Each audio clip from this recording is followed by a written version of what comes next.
right, so this week on the Starboard Corner we have Kevin Pritchard, and we're going to ask a little bit about what he thinks about twin fins versus single fin. Kevin, you ride a lot on Maui all the time, you live on Maui, and you're in the middle of all the wave designs, the fashion, the trend, the come and go. This season, 2009, everyone's talking about single fins and twin fins. All the brands are coming up with these twin fins introduction. Starboard, we have the Evil Twin. Scotty's been working a lot on those. He's really into them. We have the new Code range here. They're still continuing as a single fin. Everybody's seeing you sailing single fins and twin fins. What is your take on the subject? My take, I'm kind of still sticking to the single fin for like onshore conditions a little bit. For me, they seem to be a little bit faster, so I've been using those in the little bit onshore wind just to get up and planing a little bit and just keep the speed. Where the twin fins for me at Hokipa seem to be working pretty good. For me it's more just having fun, because for the last 20 years I've been riding the same pretty similar board, just a little evolution here and there every year, and so it's pretty fun to go out there, be on the twin fin, and you can do stuff on the twin fin you can't do on the single fin. You can get a little more vertical, tighter turns off the top.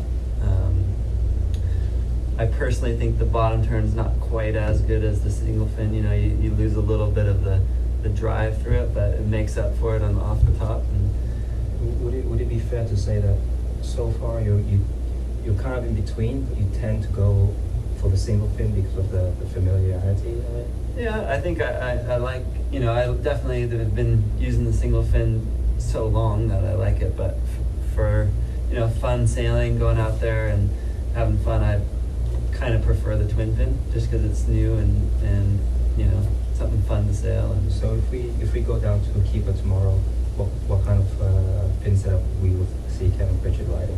Well, I'd go for the twin fin for sure.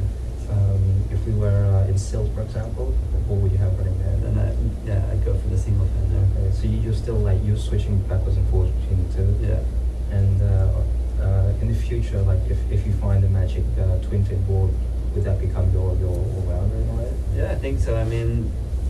Like I said, it does some things that you can't do on a single fin, and that's kind of what the style and the flow of the windsurfing right now is going. So it's definitely fun to ride. It works really good. So you mentioned something interesting about the single fin, because you said that the single fin allows you to get up and going a little bit quicker and gives you a little bit more reliability, if you like, I guess. What kind of fin size do you use in your wave boards? I've been using 21 and a half, 22, something like that. And if you're running in a twin fin? The twin fin I've been using the 16, 15.5, something like that. So yeah, so some people say that in some of the twin fin boards you don't actually have as much disadvantage in terms of the early planing side, or some people say that it's a disadvantage that doesn't really count because you don't have to, in wave riding it's not all about just planing, you can always just shrug out and catch a wave, Yeah. What do you think? I've always been one of those persons who likes to get up and planing and be going and be able to select your wave easier. If you're planing around and the other guy's not or whatever, you're gonna be having a little bit more fun. So earlier today we were taking some photos for the 2009 catalog, and you were out on the Code 80, the wood carbon Code 80. That is obviously a single fin, and you were there when we were developing the boards in Australia and stuff, but today was the first time you actually rode a production board. Yeah. How did it go? Went pretty good. I was actually happily surprised. The new construction really worked out. It felt, like one of my custom boards. So for me, it was like one of the best feeling production boards I've been on. So That was pretty. the 80, right? Yeah. Because I think that was one of the main. A lot of people see you riding on the contest and everything. They always see Kevin's using your custom boards mainly, but you always had a feeling that the custom boards were always lighter, they had a crisper feeling. Yeah. Do you seemed like it. You know, I would have, like, when I first got on it, it was like, wow, that's a nice board, and definitely had the feeling, you know, of what I'm used to, the crispiness of everything. So I was pretty stoked. Over the next couple of days, I think the forecast is good for waves. Obviously, you'll be using all the production boards. You'll be doing some R&D tests as well. What boards are you testing at the moment?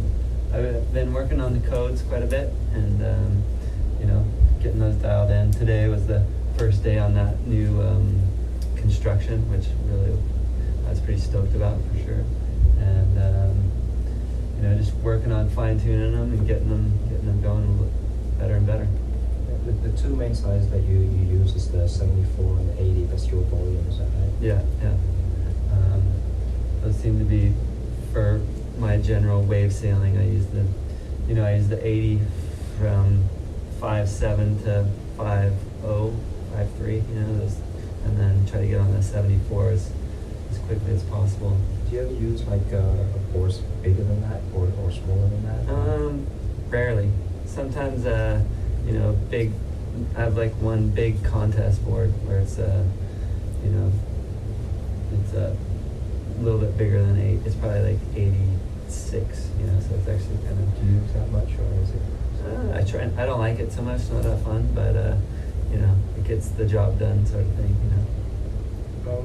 When you know the code that you're writing today, can you tell us a little bit more about the way it arrives for you, like your first impressions when you went out on it?